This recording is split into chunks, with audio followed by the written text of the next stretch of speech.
শবে কদরের নামাজ শুরু হয়ে গেছে কিন্তু মাগরিবের মাধ্যমে। মাগরিব হয়ে গেল, মাগরিবের পরে সুন্নাত পড়েন, নফল পড়েন ধীরস্থিরতার সাথে, এবং এশার আগে বা সারা রাতের ভিতরে আর ঘুমাবেন না। এশার নামাজ জামাতের সাথে পড়েন, তারাবির নামাজ পড়েন খুব ধীরস্থিরতার সাথে, খুব আস্তে আস্তে, যতটা কোয়ালিটি মেনটেন করা যায়, যতটা সৌন্দর্য সৃষ্টি করা যায় পড়ার চেষ্টা করেন। এবং তারাবির নামাজের পরেও যত সম্ভব একবারে ফজর রাত পর্যন্ত দুই রাকাত করে সালাতুল লাইলি মাসনা মাসনা, রাসূলুল্লাহ আকরাম সাল্লাল্লাহু আলাইহি ওয়াসাল্লাম বলেছেন রাতের নফল নামাজ হবে 2 রাকাত করে। অতএব আপনার সবে কদরে যে নামাজ পড়বেন আপনি সেটা 2 রাকাত করে হবে। নির্দিষ্ট কোনো রাত লাইলাতুল কদর হবে এটা যেহেতু ঠিক নাই, অতএব শেষ 10টি রাতের প্রত্যেকটা রাতেই, সেটা 27 রমজান রাত হতে পারে, 25 হতে পারে, 23 হতে পারে, 21 হতে পারে, 29 হতে পারে, প্রত্যেকটা রাতেই আপনি এই 2 রাকাত করে নফল নামাজ যতটুকু তৌফিক করে পড়বেন, সম্ভব হলে সারা রাত জেগে থাকবেন এবং সারা রাতই এই 2 রাকাত করে যত বেশি পারেন বেশি সংখ্যক নামাজের মধ্যে কাটাবেন। নফল নামাজ বিশেষ কোনো নিয়ত নাই, লাইলাতুল কদর নাওয়াইতু এরকম কোনো বিশেষ নিয়ত নাই। আল্লাহু আকবার বলে নিয়ত বেঁধে আপনি তাহাজ্জুদ পড়তেছেন, এই নিয়তে বাস নিয়ত বেঁধে হাত বেঁধে এরপরে আপনি সূরা ফাতিহা পড়ে, সাথে নির্দিষ্ট কোনো সূরা নাই যে লাইলাতুল কদরে অমুক সূরা এতবার পড়তে হবে। অনেকে আপনাকে বলবে লাইলাতুল কদরে এত রাকাত, প্রথম রাকাতে সূরা ফাতিহার পরে সূরা ইখলাস এতবার, দ্বিতীয় রাকাতে অমুক সূরা এতবার। এগুলো সবগুলো মনগড়া কথাবার্তা, কোরআন ও হাদিসের কোনো জাল হাদিসের এরকম কোনো কথাবার্তা নেই, এগুলো সম্পূর্ণ ভুয়া ভিত্তিহীন। সাধারণ মানুষ যেহেতু দিন সম্পর্কে জানে না, তাদেরকে অনেকে বিভ্রান্ত করে এসব বলে। আপনি সবে কদরের নামাজ কিভাবে পড়বেন সেটা বলছি আমরা। 2 রাকাত করে পড়বেন, যে কোনো সূরা দিয়ে পড়বেন। সূরা ফাতিহার পরে 2 রাকাত করে আপনি 10 রাকাত পড়েন, 8 রাকাত পড়েন, 6 রাকাত পড়েন, স্বাধীনতা আপনার। তবে রাকাতগুলো হবে অত্যন্ত লম্বা দৈর্ঘ্যের সাথে। প্রত্যেকটা রাকাতে খুব দীর্ঘ সময় নিয়ে পড়বেন। সূরা ফাতিহা আস্তে আস্তে পড়বেন, একটা আয়াত পড়ে থামবেন, আরেকটা আয়াত পড়বেন, আস্তে আস্তে পড়বেন। সূরা ফাতিহার পরে যত লম্বা সূরা মুখস্থ আছে আপনার সেটা পড়বেন। একবারে যদি মনের চাহিদা না মেটে তো আবার পড়েন, একই সূরা 2 বা 3 বার পড়েন, সমস্যা নেই। 4-5টা সূরা 1 রাকাতে পড়েন, অসুবিধা নাই। আলাম তারা থেকে নাস পর্যন্ত 1 রাকাতে পড়ে ফেলান, কোনো অসুবিধা নাই। আপনার রাকাত লম্বা করা দরকার, দীর্ঘ রাকাত করেন। রাসূলুল্লাহ আকরাম সাল্লাল্লাহু আলাইহি ওয়াসাল্লাম তাহাজ্জুদ যখন পড়তেন রাতের বেলায়, আম্মা আয়েশা রাদিয়াল্লাহু তাআলা বলেছেন তার পাও এত বেশি তিনি দাঁড়িয়ে নামাজ পড়তেন যে পাও ফুলে যেত। তখন তাকে জিজ্ঞাসা করলাম, ইয়া রাসূলুল্লাহ, আল্লাহ তো আপনাকে মাফ করে দিচ্ছেন, আপনার পিছনের সমস্ত গুনাহ মাফ হয়ে গেছে, তাহলে আপনি কেন এত কষ্ট করেন?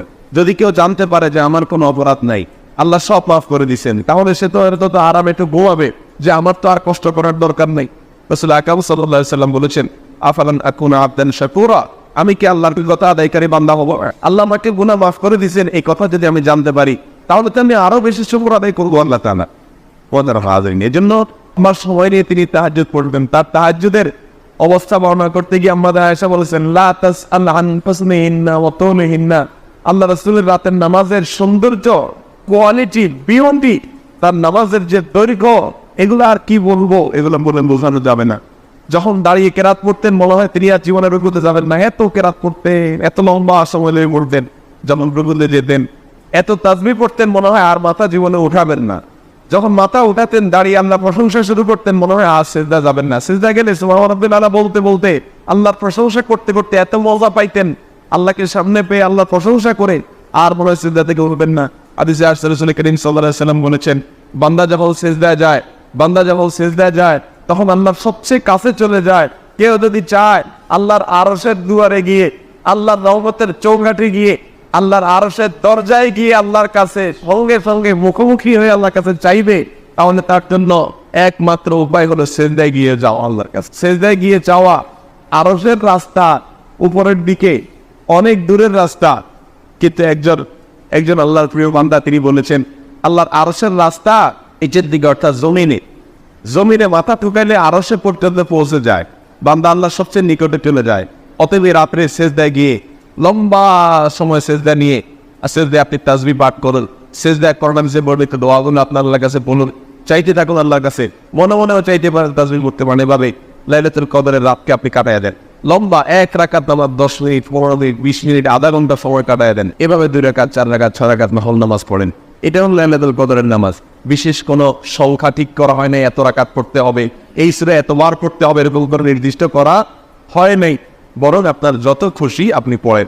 এবং কিছু সময় নামাজ পড়েন, কিছু সময় দোয়া করেন, কিছু সময় জিকির করেন, কিছু সময় তাসবিহ পড়েন, আল্লাহর কাছে কান্নাকাটি করেন, কিছু সময় কোরআন তেলাওয়াত করেন এবং আল্লাহর অপরাধের কথা স্বীকার করে, আল্লাহর কাছে অপরাধের কথা স্বীকার করে ক্ষমা চান। একা একা যথাসম্ভব তিনজনে থাক, দলবদ্ধভাবে ইবাদত করার কোনো গুরুত্ব নাই। যথাসম্ভব একা একা হারিয়ে যান, লুকিয়ে যান, বাসার সবাইকে সবার চোখ থেকে আড়াল হয়ে যান, সম্ভব হলে ছাদে চলে গিয়ে আল্লাহর কাছে কান্নাকাটি করে চান। আল্লাহ আমাদের সবাইকে তৌফিক দান করুন। লাইলাতুল কদর আমরা কিভাবে কাটাবো, এই প্রসঙ্গে রাসূল আকরাম সাল্লাল্লাহু আলাইহি সাল্লামের জীবন চরিত্র নির্দেশনার আলোকে আমরা কয়েকটি পয়েন্ট বলতে চাই। প্রথম কথা হলো, লাইলাতুল কদর আপনি কাটাবেন সারা রাত জেগে থেকে। কারণ রাসূল করিম সাল্লাল্লাহু আলাইহি সাল্লাম রমাদানের শেষের দশকের প্রতিটি রাত জেগে থাকতেন। অতএব শেষের দশক তিনি জেগে থেকে কি তালাশ করতেন? লাইলাতুল কদর তালাশ করতেন। অর্থাৎ যে রাত্রিকে আল্লাহ সুবহানাহু ওয়া তাআলা এই বছর লাইলাতুল কদর হিসাবে চিহ্নিত করেছেন, সেই রাতেই যেন আমার ইবাদতটি হয়ে যায়, সেই রাত যেন আমার ইবাদতে কাটে, সেজন্য সারা রাত জেগে ইবাদত বন্দেগী করতেন। এই জন্য লাইলাতুল কদর আপনি কিভাবে কাটাবেন, এই প্রশ্নের উত্তরে প্রথম কথা হলো সারা রাত জেগে থাকবেন। জেগে কি করবেন? প্রথম কাজ হলো জেগে দাঁড়িয়ে ইবাদত করবেন। তারাবির সালাত আদায় করলেন, শুধু এটাই শেষ না, তারাবির সালাতের পরে দুই রাকাত করে নফল নামাজ যত খুশি পড়বেন এবং প্রতি রাকাত যত বেশি পারেন দীর্ঘ করবেন, লম্বা করবেন। দাঁড়িয়ে কেরাত পড়বেন, এত বেশি কেরাত, লম্বা কেরাত পড়বেন যে দাঁড়াতে দাঁড়াতে পা ফুলে যাওয়ার অবস্থা হয়ে যায়। আপনার যদি খুব বেশি কোরআন মুখস্থ না থাকে, একই সূরা বারবার পড়েন, কোনো অসুবিধা নেই। একই রাকাতে একই সূরা বারবার পড়তে থাকেন এবং আস্তে আস্তে পড়েন। প্রতিটি আয়াতের পরে ওয়াকফ করেন, থামেন, ধীরে ধীরে পড়েন, সম্ভব হলে বুঝে বুঝে পড়েন। এবং তেলাওয়াত করার পরে রুকুতে যাওয়ার আগে তেলাওয়াতের পরে একটু গ্যাপ দেন, তারপরে রুকুতে যান। রুকুতে গিয়ে প্রতিটা তাসবিহ খুব ধীরে ধীরে পড়ো, সুবহান রাব্বিয়াল আযীম, সুবহান রাব্বিয়াল আযীম। আমার মহান রব পবিত্র, আমার মহান রবের পবিত্রতা বর্ণনা করছি, সুবহান রাব্বিয়াল আযীম। আস্তে আস্তে বলো, ধীরে ধীরে বলুন, অক্ষ করে করে বলুন, দীর্ঘ সময় পড়তে থাকুন। আল্লাহ পবিত্রতা বর্ণনা করতে করতে রুকুতে মাজা ব্যথা হওয়া পর্যন্ত রুকুতে থাকেন। এরপর রুকু থেকে উঠে দাঁড়িয়ে যান, দাঁড়িয়ে আবার সামি আল্লাহু লিমান হামিদা, রব্বানা ওয়া লাকাল হামদ অথবা আল্লাহুম্মা রব্বানা লাকাল হামদ, সবগুলাই পড়া যাবে, সবগুলাই হাদিসে আছে। আপনি রুকু থেকে উঠে দাঁড়িয়ে এরপরে আবার দীর্ঘ সময় নিয়ে হামদান কাসীরান তাইয়িবান মুবারাকান ফি, আল্লাহর প্রশংসা করেন। কিছু না পড়তে পারলে দাঁড়িয়ে থাকেন, অন্তত 1-2 মিনিট দাঁড়ায় থাকেন। এরপরে আস্তে করে সিজদায় যান, সিজদায় আবার 2 মিনিট 3 মিনিট সময় নেন, আস্তে আস্তে সিজদাগুলোতে তাসবিহগুলো আস্তে আস্তে পড়ুন, দীর্ঘ সময় ধরে পড়তে থাকুন। সিজদার পরে আস্তে করে মাথা উপরের দিকে উঠেন, হুলস্থুল করবেন না, তাড়াহুড়া করবেন না। উঠে মাথা সোজা করে টনটন করে বসে, দাঁড়িয়ে বসে দীর্ঘ সময় আবার অপেক্ষা করে, আবার সিজদায় যান। এভাবে ধীরে স্থিরতার সাথে সালাত আদায় করুন।